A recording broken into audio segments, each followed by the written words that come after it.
It's time to wake up, witches. I'm your host, Kat Adams, and I'm here to remind you that no matter where you're at in life, you're not stuck.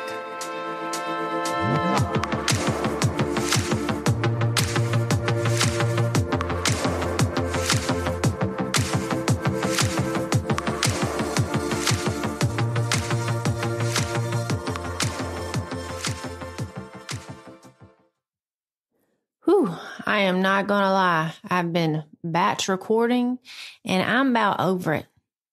I'm about over creating all the social media content. I'm getting tired and I'm starting to do that thing again where I work too much and I push myself past my limits and then I don't feel good and it takes me days to recover. So this is going to be short and simple and quick. And it's going to be about tech, or often called digital abuse. And we're back with the series, Is My Partner Abusive or Is He an Asshole? And we've been going through this power and control wheel.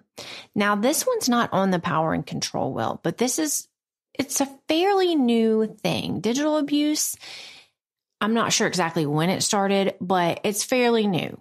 There's lots of different ways that you can be abused in the tech and digital world. And I'm going to get here to reading from a list, but also sharing my personal experiences with this, because I have a lot of stories I could tell when it comes to tech abuse, because my abuser was in IT. And I think that's like one of the worst abusers you can have is someone who is in IT, because yeah, I'm not techie. So it was not good. We'll just put it that way. So let me read you this list about digital abuse, since this is not included on the power and control wheel. But if any of this stuff rings a bell with you in your relationship, this is all classified as abuse. So it says tech abuse, also known as technology facilitated abuse or digital abuse, refers to the misuse of technology to control, harass, intimidate, or harm individuals. Here are some examples of tech abuse.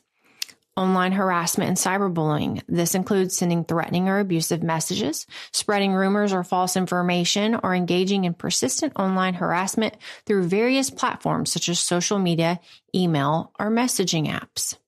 Stalking and tracking. This is a big one, y'all. Abusers may use GPS tracking or location sharing apps to monitor the victim's movements, invade their privacy, or track their activities without their consent. Unauthorized access to accounts. This involves hacking into the victim's online accounts, such as email or social media, without their permission to gain access to private information, messages, or photos. Also, moving on. The next one on this list is non-consensual sharing of intimate content. This refers to the act of sharing explicit or private photos, videos, or personal information without the victim's consent, often known as revenge porn, to embarrass, humiliate, or manipulate them. Ladies, I know sometimes we just want to send a picture of our boobs to a hot dude we're dating. Probably not a good idea. It just, in this day and age, is probably not a good idea.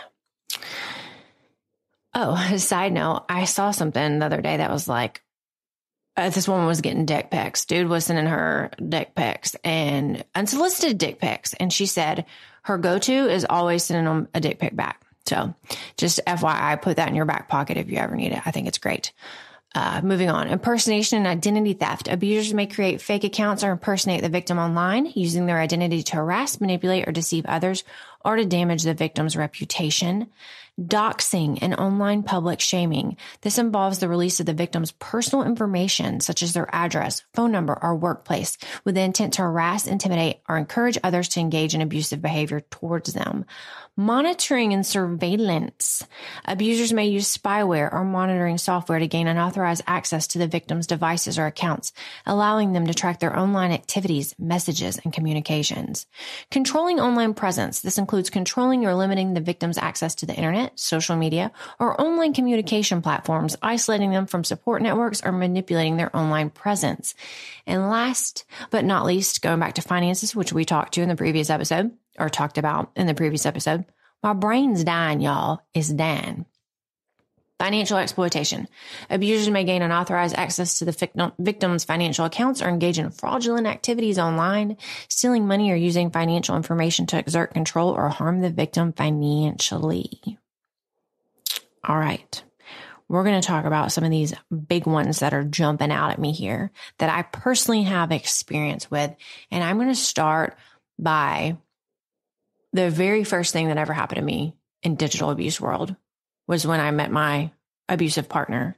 We were long distance dating and he used to come visit me. Little did I know when he was using my computer, he had installed a keylogger. I didn't even know what a keylogger was, but he was finding out stuff and knowing stuff. And I'm just like, how the hell does he know this stuff?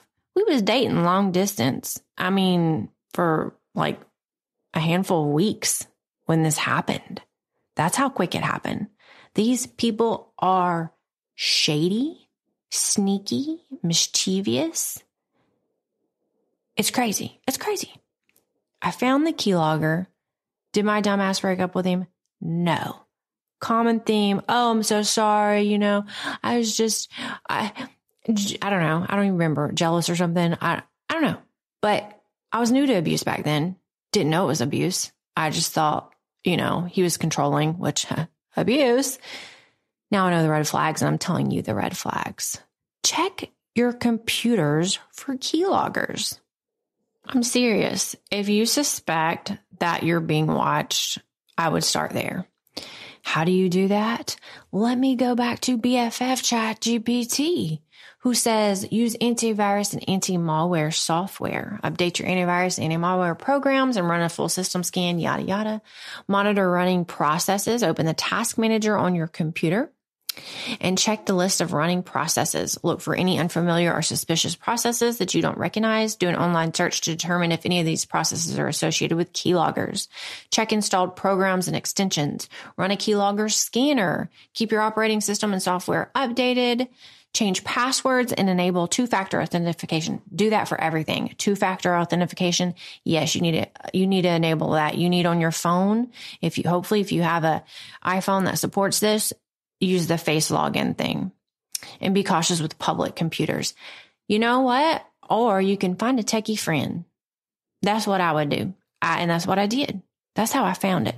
I had a techie friend and I was like, I think he's watching me. And the dude was like, there's this thing called a keylogger. And then we found it. And I forget how. I don't know. Honestly, I think it was by running like that antivirus, anti-malware thing. But Google it. I'm not going to spend 20 minutes doing some tech support on here. If you think you're being watched, it would be worth your time to check to see if you have a keylogger installed on your computer. Now, if you have a techie partner who can see you doing all this, you're going to have to find out a different route or not find out at all. And just, if you're on the internet, be careful what you're searching for. I know they can also, there was something else that he did at that time. I forget what it was called. I want to say a packet sniffer. That sounds so weird. But there's certain things and ways you can see like what websites things are logged into when you're at home. So for instance, if I am, I just had a coughing fit. I came out of nowhere, probably because I've been talking all morning recording these episodes. But say I'm on my phone and I'm logged into Wi-Fi. If he goes into the router, he can see that I am logged into, like, say, Reddit. So what I was doing to be safe was turning my Wi-Fi off of my phone. Did that tip him off? Hell yeah, it did. When I was planning on leaving and getting a divorce, he would be logged into the router and he would say, what the hell are you up to? You're not on the Wi-Fi. Why are you using your cell phone data? So again, you have to be careful. Even if you know these digital abuses, you got to be careful, because if you're dealing with someone who's like techie, they're going to be on your trail all the time. It is very hard to get around. But these are some of the tips I learned. Turn your Wi-Fi off. If you can use someone else's computers and devices to search for the help you need, do that. And make sure if you're typing anything on a computer that it's not something that you want him to know, as in how to file for divorce or something, because you could have that keylogger on there.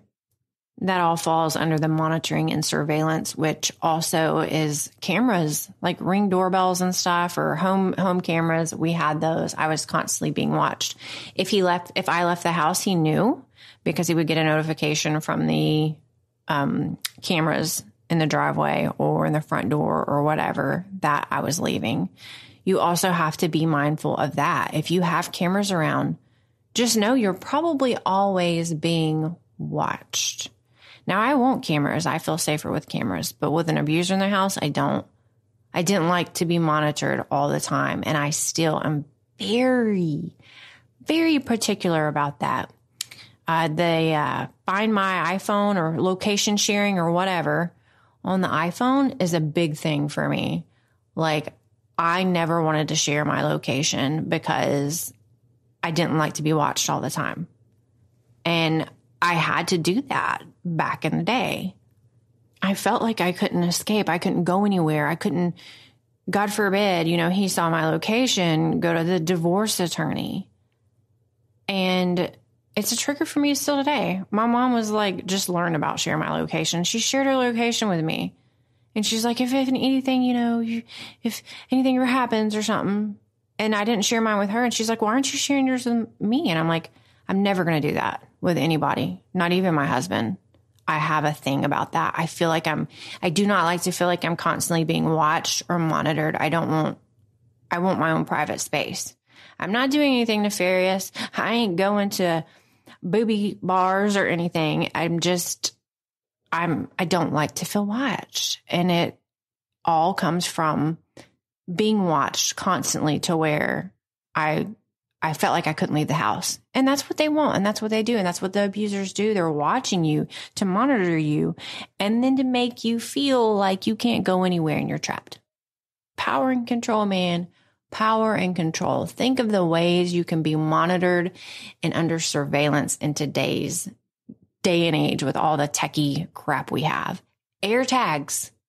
AirTags, that's been on the news a lot. All they have to do is slip that little AirTag in your car or in your purse. You might not even know it. And they're going to be tracking you everywhere. Stalkers are doing this today. Toward the end of my divorce, I went on an epic girls trip to Nashville. And I never got to do stuff like that. This was a first time thing in all my years of marriage. I think this was my first girls trip ever. And I was shocked he let me go. Turns out, he let me go because he had his own little stuff going on here that he didn't want me to know about. But before I left, I saw something in my car. It was plugged into like this little part of my car. I'm not techie and I'm also not a car person, but I saw something plugged in and I was like, what in the heck? I've never seen this before. It was a tracker. This was before AirTags. It was a tracker. And he gave me some excuse like, oh, that was just to see your gas mileage or something. Bullshit. I was smarter than that. And you're smarter than that too. Check your car, check your purse, check your belongings. If there's anything that looks suspicious or out of place, you're being tracked. You have to be a step ahead. You have to be aware. But if you do find something like that, then you're in deep doo-doo as well. And you can't exactly say to your abuser, what are you doing? Why are you tracking me? Because then they're going to turn it around on you and say, what are you trying to hide? Yada, yada, yada. You're just going to have to figure out how to navigate around this and make the decision to leave in a safe way. That usually starts with contacting those resources I have in the show notes for expert advice on how to do that. And talking with a divorce lawyer, you can get restraining orders and things like that against someone who's stalking you and monitoring you. If your home is automated, that could also be used against you. It was used against me. Like we could change the colors of lights. And there was one time where my partner was really, really mad at me. And I was scared and he was raging, but he wasn't home. He was at work. and I turned my phone off or something. So he'd stop blowing my phone up. And if you're in an abusive relationship, you know the anxiety that creates when you look at your phone and they're blowing it up and you've got like 25 missed calls, 50 texts. You know exactly what I'm talking about. That was happening. I turned my phone off. And the next thing I know, all the lights in the house were red. He did that from his work. And that to me was just another form of intimidation. You might be thinking, oh, red lights, stupid. No, those red lights put the fear of God in me because I knew when he came home, like it was going to be even worse. So think outside the box when it comes to digital and tech abuse. So many things can be used against you. And this stuff doesn't get talked about enough because it's fairly new. Be careful who you talk to. Be careful that who you meet online might be not who you think it is. It could be your abuser. Again, I have a funny story about this. When my ex and I were dating long distance, we were playing a video game, an MMO. If you don't know what MMO is, it's like multiplayer game. I don't know. Something where you create your life online, yada, yada, yada. It was like World of Warcraft. We were playing it and we had broken up, but I was still playing it. And I met this new person online and, it was a new friend and we were doing all these quests together and playing and got to know each other after several weeks. And I was having fun with this friend and, we were talking and it was him. It was him pretending to be somebody else. And again, was that a red flag for me to be like, this dude's crazy, I'm going to make him stay away? No, he moved in with me. I didn't know this stuff back then. I was young and I was stupid. No one ever explained abuse to me, so I'm explaining it to you. And oddly enough, I just finished a book called Tomorrow and Tomorrow and Tomorrow. Highly recommend. It was a beautiful book. Spoiler warning, if you want to read that book, I'm about to spoil it, so you might want to skip about 30 seconds ahead. But I was reading that book, and in it, a man does the same thing. It's this woman's friend. He pretends in a video game that he's someone new and befriends her and gets back in her good graces, and then she finds out that was her friend. It's a bullshit move. It's a bullshit move you have to be aware of. Be careful who you're talking to online. Be careful who you're sharing stuff to. Even if he's your husband, don't take the boob pics, ladies. I know like you want to be flirty and stuff, but that stuff can be used against you in revenge porn. Be careful who you share stuff with. Passwords, like I said, do that two-factor authentication or use your face if you can. Change your passwords often. You have to keep your stuff on lockdown. Keep your private information private. Don't overshare on Facebook. Don't tell anyone you're leaving. Don't tell anyone you're talking to divorce lawyers. Don't even look it up on your Wi-Fi. Go somewhere else if you can. Use their Wi-Fi. Look it up. Turn on your cell data. Like I said, you have to be one step ahead when it comes to digital and tech abuse. Anytime you're using tech, or anytime you're around tech, or anytime you're around cameras or any of that, just assume you're being constantly monitored. You're being watched. So don't do anything that you wouldn't want him to know you're doing unless you're protecting yourself and doing it in a way that you are not going to get caught. And like, that's not even 100% guarantee. Like I said, this is like some of the worst type of abusers who use this kind of stuff because it is hard to get around. Our lives are on our computers and our phones. Everyone's is. It's hard to keep that stuff private.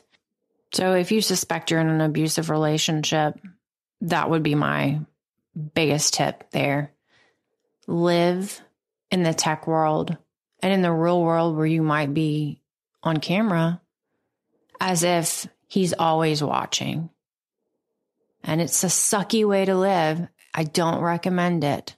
But if you're in this type of situation, they likely know everything you're looking at, everything you're doing, how long you've been online, where you're going, where you're at, every location you visit.